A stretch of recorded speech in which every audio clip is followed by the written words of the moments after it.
Good morning, crew. One of the last videos made was the piece that I put over my glove to keep sparks, spatter, draw strip, and all that good stuff off my hand.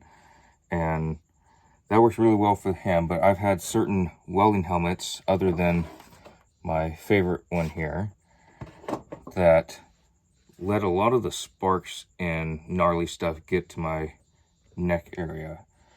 Now, most time that I'm welding any sizable amount of welds, I'm wearing a respirator, especially with flux core. What I started getting with some cheaper hoods that I was just trying out doing flux core was they would get all kinds of dross just splashing on different things, sparks getting in underneath the hood, getting neck. So what I did was I got some fairly thin little leathers, very pliable. I mean, you could fold it all up if need be.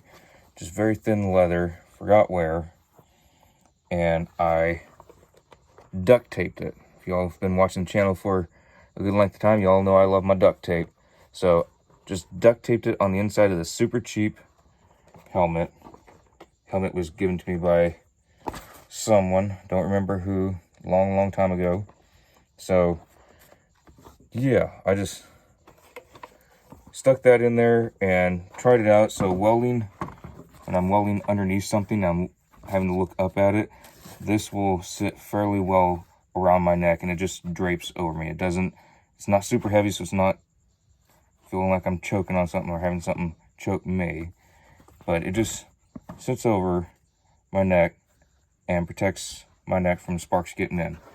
Now, again, that's a cheaper hood. I don't really have that with my hood that I use on a regular basis. It has this little lip.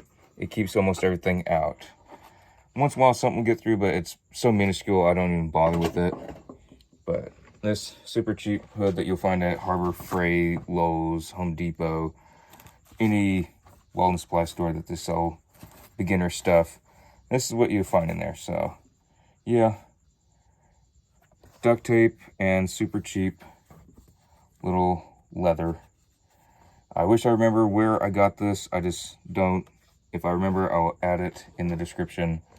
But yeah, it's something you can do. It's not like poking holes in this, so if you want to, you can just rip it out if need be. But yeah, just a little trick I've done. I had seen people that do rivet in there. There's different companies that do that, but I mean, this is super cheap.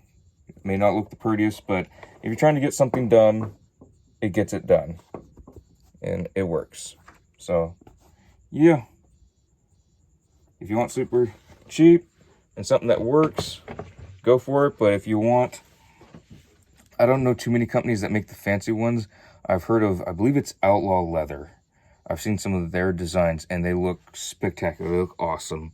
Thicker leather and really nice carbons on there. It looks like carbons that I would have on my saddles.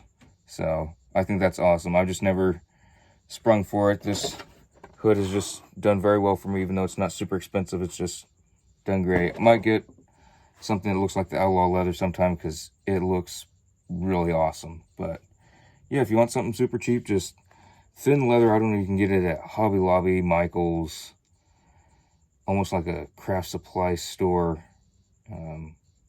boutique thing that you just get little strips of leather. Sometimes that works well if you're trying to tie stuff down. The leather at those stores are pretty good if you're trying to get stuff in areas with sparks and heat. They do last quite well. I've done some of that before as well. So anywho's, just a little tip and trick there. So stay safe on the job site, y'all. Let's get to work.